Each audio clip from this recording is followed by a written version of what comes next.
자, 여러분, 안녕하세요. 이성권입니다. 코로나 바이러스가 너무나 우리를 많이 위협하고 있습니다. 보이지 않는 것이 훨씬 크다, 이런 말이 실감이 납니다.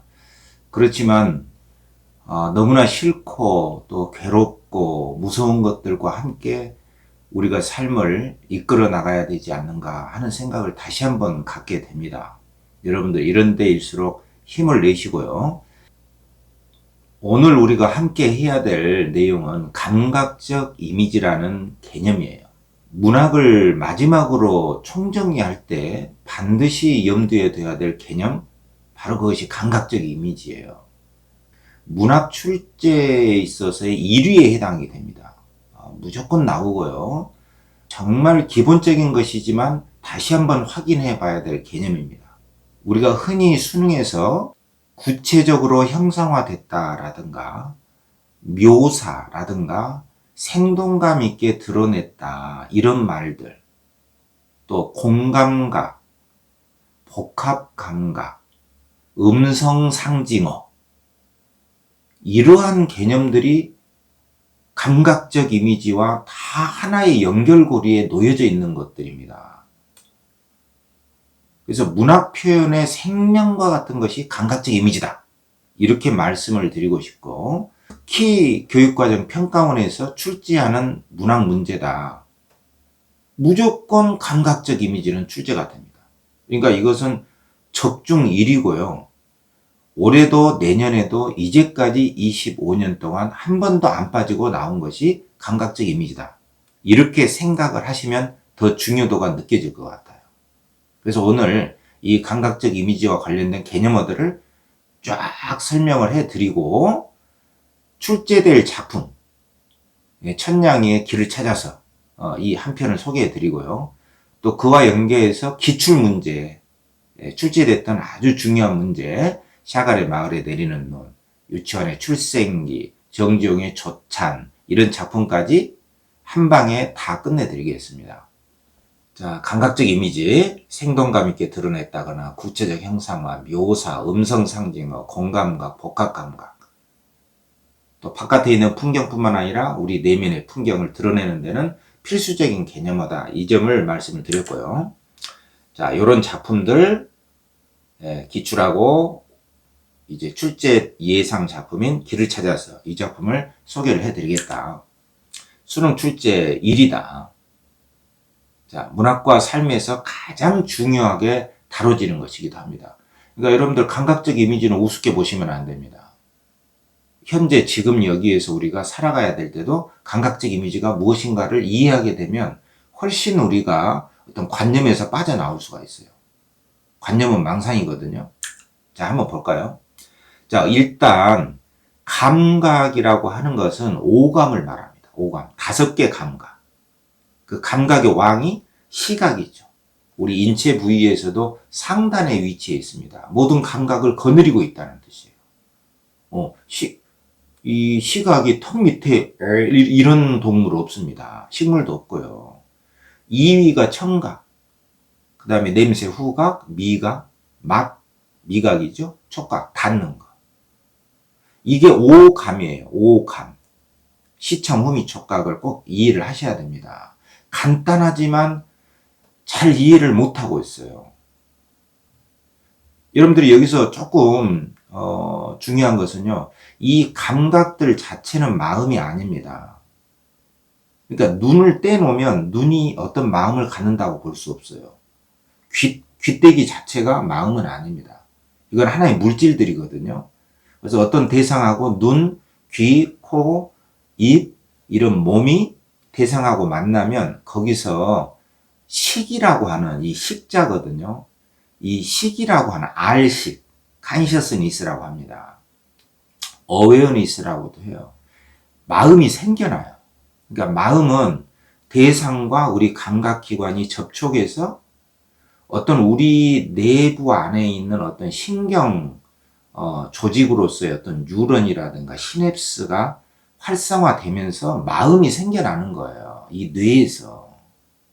그러나 뇌 자체도 물질이기 때문에 뇌 자체가 마음이다라고 말하기도 어려워요. 그러니까 이제까지 철학계와 어떤 신경과학계, 심리학계, 종교 이런 데에서 수천 년 동안 이 마음의 정체를 해명하려고 했지만 아직도 불충분합니다.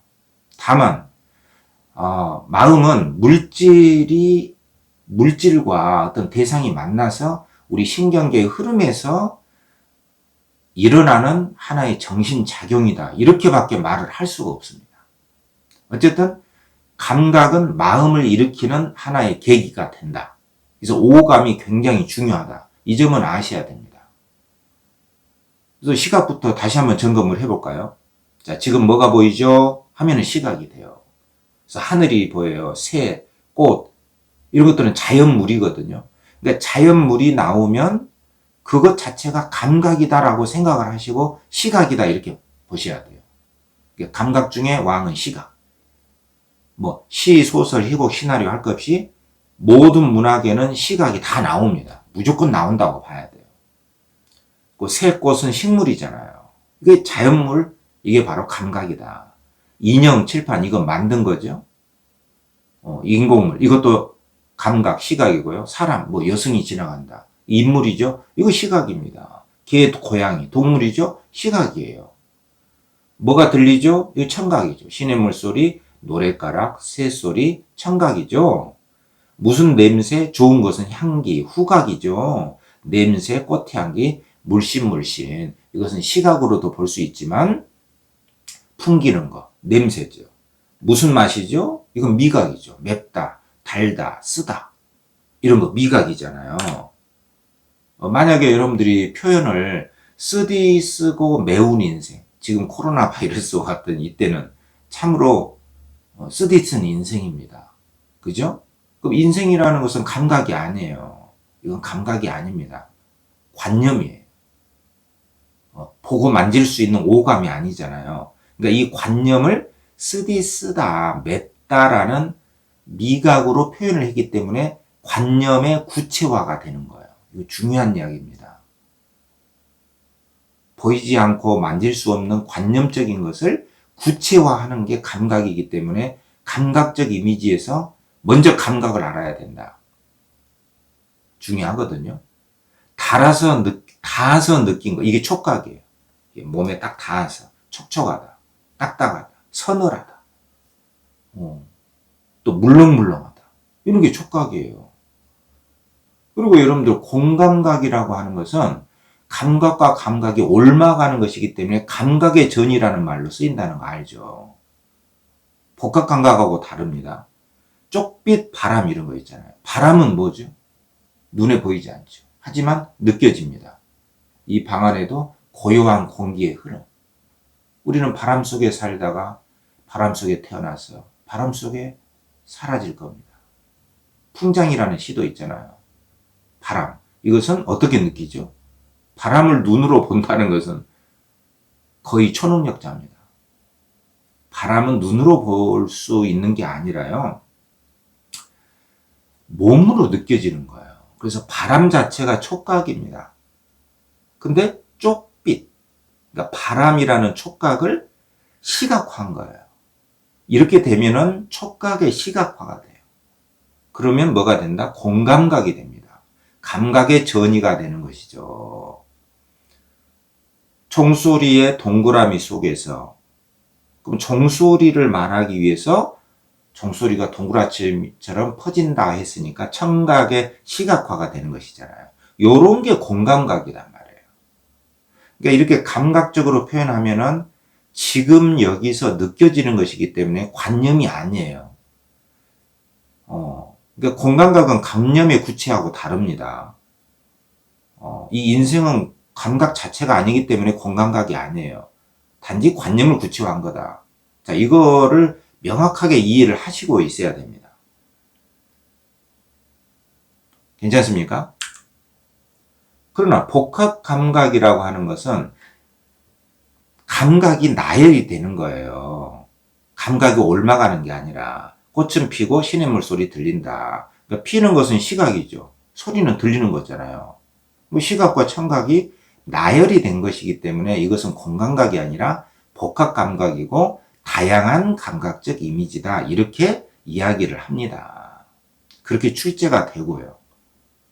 이렇게 개념을 정리하시고요. 감각적 이미지하고 관련된 게 음성 상징어거든. 그러니까 여기서 음성은 꼭 소리만 의미하는 게 아니라 모양과 소리를 합한 개념이에요.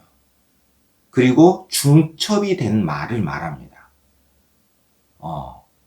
그러니까 하늘거린다. 이것은 형용사예요. 근데 음성 상징어는 부사를 말합니다. 첩어성 부사. 그러니까 하늘.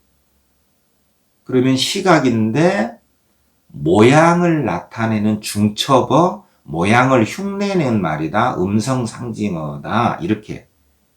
새근새근 거리는 소리 또는 모양. 그러니까 의성어로 볼 수도 있고 의태어로 볼 수도 있는 거예요. 중첩으로 돼 있죠. 이게 음성 상징어예요. 부사를 말합니다. 그녀는 예쁘다. 이런 음성 상징어가 아니에요. 파릇파릇 모양이죠. 몰랑몰랑 닿아서 느끼는 촉감이죠. 그리고 이것은 중첩어가 됐죠. 모양이나 소리를 흉내낸 말이죠. 현재 느껴지는 것이죠. 시각과 청각을 말하죠. 감각적 이미지와 관련이 있죠. 음성 상징어죠. 그 중에서도. 이게 왜 출제가 될까요? 여러분들, 음성 상징어가 문학에서 왜 그렇게 중요하게 그렇게 많이 출제가 되지? 이것을 이해하는 게 굉장히 중요합니다. 감각적 이미지의 핵심입니다. 자, 정리 한번 해볼까? 자, 감각은 심리학과 철학의 내용을 종합한 거예요. 우리 인지와 정서를 유발하는 계기가 됩니다. 그러니까 감각적 경험을 통해서, 감각은 경험이지 않습니까? 감각적 경험을 통해서 정서가 일어나요. 그러니까 여러분들 어떤 장면을 보고 헉하고 서늘한 느낌이 난다거나 헉하고 놀래, 공포, 프리즈, 얼어붙음. 이러한 몸의 감각은 그대로 공포, 슬픔, 놀람, 실험, 이러한 정서하고 밀접한 관련이 있는 거예요. 그래서 자기의 몸의 감각을 느껴주는 것은 자기의 정서와 감정을 이해하는 첫걸음입니다. 어떤 사람은 선생님 저는 제 감정을 잘 모르겠어요. 몸의 감각을 먼저 느끼셔야 됩니다. 이거 굉장히 중요한 이야기입니다. 그래서 여기서는 간단하게 이렇게 설명할 수밖에 없어요. 따로 제가 영상을 마련해서 감정을 알아내는 방법, 감각을 찾는 방법을 설명을 해드릴게요. 자, 감각. 일단 감각이 바로 어떤 것을 카그니션이 인지, 이성적으로 아는 거하고 감정을 유발하는 계기가 된다. 이 마음이라고 하는 것은 정신이라는 말로도 표현이 되는데요. 세 가지 영역이 있어요. 그러니까 어떤 것을 인지하는 기능, 인식, 이것만 마음이 아닙니다. 우리도 모르는 무의식도 있고요. 또 하나는 감정이에요. 정서. 이 감정을 그동안 많이 무시해 왔습니다. 그러나 지금 심리학계와 철학계에서는 감정에 주목하기 시작했어요. IQ 별로 중요하지 않습니다. 이제 EQ 넘어서 이제 상호 교감하는 적응하는 수 있는 감정을 중요시 주목하고 있죠. 감정.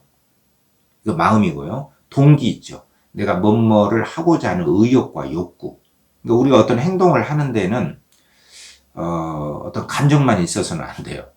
아는 것만 가지고 행동이 안 됩니다. 아는 것 따로 행동 따로. 뭐가 있어야 됩니까? 동기가 있어야 됩니다. 이런 세 개가 마음을 이루고 있는 3요소다. 일단 여러분들 교양적으로 좀 아시고, 감각적 이미지라고 하는 것은 두 가지 의미가 있어요. 그건 뭐냐면은 감각적 이미지를 써야 뭐가 된다? 구체적 형상화가 되고 생동감 있게 드러내고 묘사가 가능합니다. 여러분들 이 생동감이라고 하는 것은 생명력하고는 겹치는 개념이지만 문학 표현 기법에서 생동감은 슬퍼도 쓰는 거예요. 이거는 나중에 제가 다시 한번 따로 영상을 만들어서 설명을 해드려야 됩니다. 자, 생동감 있는 표현이 가능하려면 감각적 이미지가 있어야 된다. 그만큼 구체적으로 쓴 것은 생동감이 있다. 구체적으로 쓴 게 구체적 형상하고 그러려면 감각적 이미지를 활용할 수밖에 없다. 자, 이렇게 중요한 의미가 있고, 두 번째는 우리 마음 정신 활동에서 망상에 빠지지 않으려면 지금 여기로 구체적으로 관찰하고 구체적으로 쓰고 구체적으로 말할 수 있게 하는 중요한 계기가 돼요. 이 감각적 이미지라는 게. 그러니까 감각적 이미지라는 것은 어떻게 말하면 우리가 지금 여기서 진정으로 살아나가는, 깨어있게 하는 중요한 활동이 된다. 어마어마하게 중요한 거예요. 이것은 이 짧은 영상으로는 설명이 다 할 수가 없을 정도예요. 제가 따로 또 제공을 해드릴게요. 머리로 생각하는 것이 아니다. 과거나 미래가 망상이라고 합니다. 지금 현재 있지 않은 거, 옛날에 지나간 거, 앞으로 그럴 것이다. 이게 망상이고요. 지금 눈앞에 보이는 거, 보이고 들리는 거. 그러면 지금 여기로 돌아와요. 이 감각적 이미지는 현재 생생하게 구체적으로 드러내게 하는 원동력이다. 자, 이 점을 강조를 하겠습니다. 자, 감각적 이미지 찾는 연습을 한번 해보겠습니다. 여러분들한테 아무리 말로 해도 잘 안 될 수도 있어요.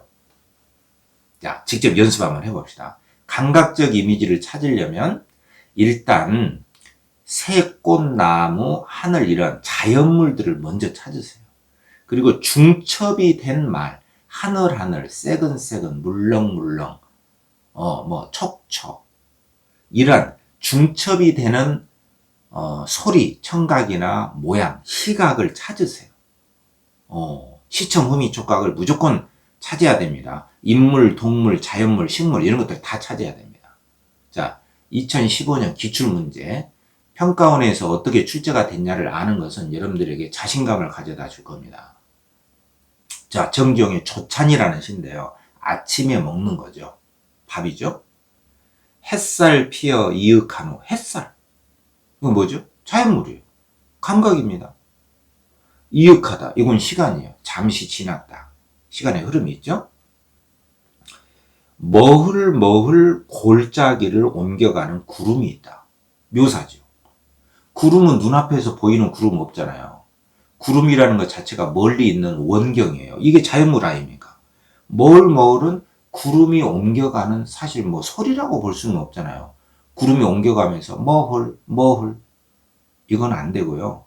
옮겨가는 모양을 중첩어로 쓴 거기 때문에 음성 상징어예요.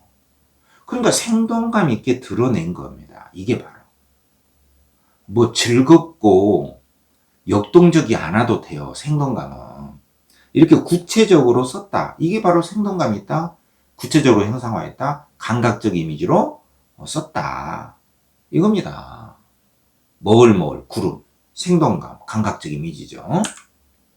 길경 꽃봉오리, 꽃이죠. 흔들려 씻기우고 꽃이 쫙 씻긴 모습. 그러니까 구름은 멀리 있고 꽃은 깨끗한 씻긴 꽃이 있고, 차돌뿌리, 돌 있죠. 촉촉, 죽순 돋듯 촉촉, 이렇게 중첩이 돼 있잖아요.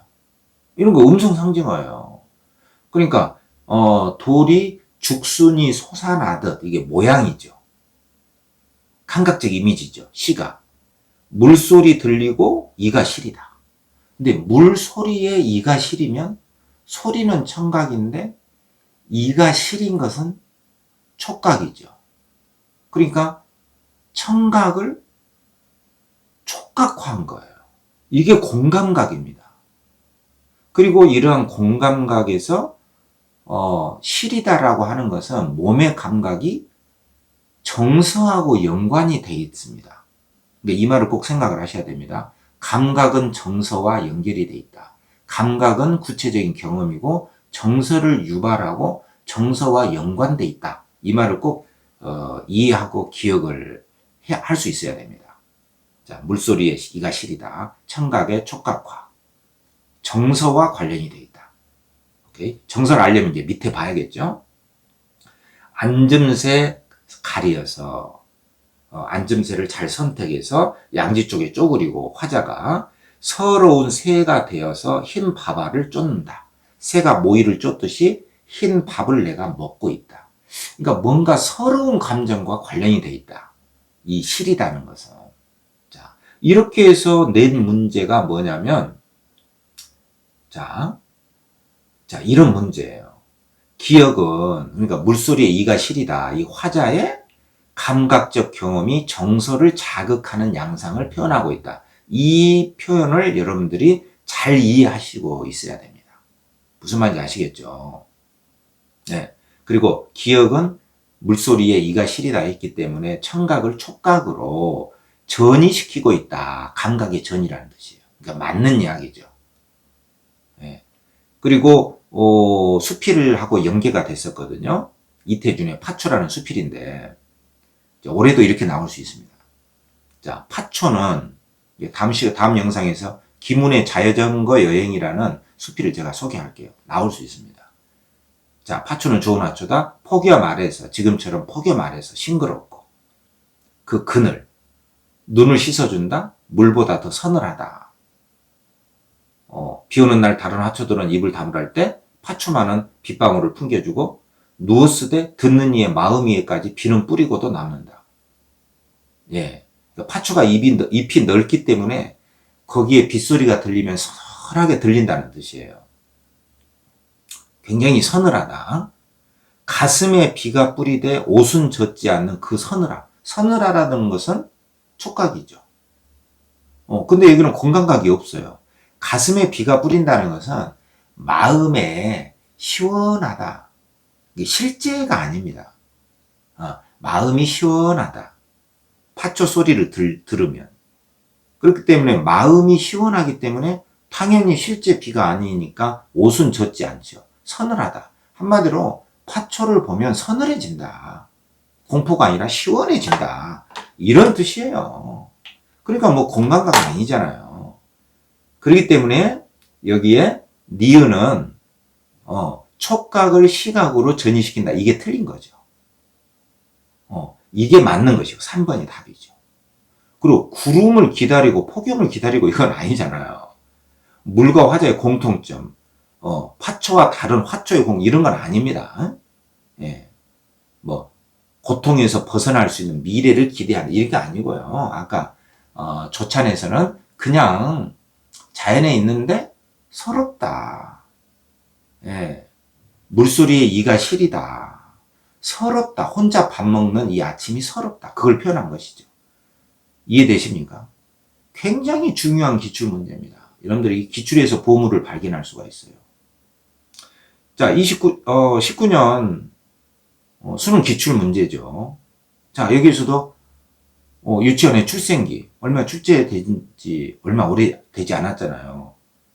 출발은 이렇게 출발합니다. 검은 포대기 같은 까마귀 울음소리. 벌써 여기에서 주목해야 돼요. 울음소리인데 검정 포대기 같다고 그랬잖아요. 그러니까 청각을 시각한 거예요. 그러니까 여기 보시면 청각을 시각화했기 때문에 A 부분 청각의 시각화를 통해 음산한 시적 상황을 조성하고 있다. 상황. 청각의 시각화. 그러니까 맞는 이야기죠. 벌써 이렇게 나왔잖아요. 네. 밤이면 부엉이 울어. 그때 내가 태어났을 때 남쪽 먼 포구에서 섬에서 태어났죠. 백성의 순탄한 마음에도 상스럽지 못한, 좋지 못한 세대에 어두운 바람이 불어오던 융의 2년. 이 융의 2년이 여러분들이 모를 수 있죠. 일제시대인데요. 이걸 몰라도 어쨌든 내가 출생하던 그때는 대단히 어두웠다. 음산하다. 암울하다. 그것을 까마귀 울음소리가 검정 포대기와 같다. 청각을 시각화했다. 공감각이다. 공감각은 알아야 되는 것이죠. B. 그래도 계절 많은 천년을 다채하여. 색깔이 많다. 색깔이, 채색이 많다. 계절, 천년, 시간이거든요. 오랜 세월 동안에 색채가 많았어. 아름다웠어요. 지붕에 박넝쿨 남풍에 자라고 죽지 않고 자랐다. 이게 생명력이에요. 푸른 하늘에 석류꽃 피뱉은 듯 피었어. 죽지 않고 피었다. 이런 게 생명력이에요. 그러니까 이런 구절은 어두운 시절이었지만 그래도 자연 배경은 생명력이 있다. 이렇게 나왔기 때문에 여기 B에 보면 시대 상황과 대비되는 자연의 모습을 통해 생명력을 표현했다. 맞는 이야기죠. 여러분들 이 말을 잘 이해할 수 있어야 됩니다. 그리고 C는 나를 잉태한 엄마는 짐짓 어진 생각만을 다듬었고, 엄마는 태교했고, 젊은 의원 아버지는 한의원인 모양이죠. 밤마다 사랑해서 저릉저릉 글을 읽으셨다. 저릉저릉. 글을 읽는 소리예요. 음성 상징어. 그러니까 엄마는 이랬고 아빠는 이랬다. 일정한 장소에 일정한 말이 나왔다. 문장 구조가 비슷하다. 이른바 대꾸. 그러니까 C를 설명하는 부분이 대꾸를 활용하여 화자의 출생을 앞둔 집안의 분위기를 드러냈다. 맞는 거죠. 예. 그리고 D. 왕고모댁 제삿날 밤 열나흘 새벽 달빛을 밟고 6월이가 그 일하는 아이죠. 이고은 제사밥을 먹고 나서 희미한 등잔불 장지 안에 법문용례 사대주의 욕된 후예로 세상에 떨어졌다. 내가 출생했다는 거예요. 근데 출생의 배경이 제사밥 먹고 나서 욕된 후예니까 부끄러운 후예예요. 이 욕된이라는 것은 북구, 치욕, 치자가 생략이 돼 있잖아. 너무나 번거로운 사대주의는 일본이나 중국 같은 강국을 섬겨야 되는, 지금 일제시대니까 일본과 중국의 압박 아래 살아가야만 했던 치욕스러운 후예로 내가 탄생이 되기 때문에 내 출생은 그렇게 축복받을 만한 게 아니었다. 이걸 드러내주는 거죠. 근데 뒤에 보면 화자가 태어난 날의 상황 구체적으로 서술했다. 이건 맞습니다. 근데 출생에 대한 감격은 좋은 거잖아요. 이게 틀린 거죠. 말도 안 되는 거죠. 여기 중요한 거, 이런 것들이 있어요. 건강과. 자, 그리고 마지막, 이 신월같이, 이 달같이 슬픈 우리 족속의 태반을 보고, 족속, 민족이죠. 우리 민족의, 그 원래 배경이 슬펐다.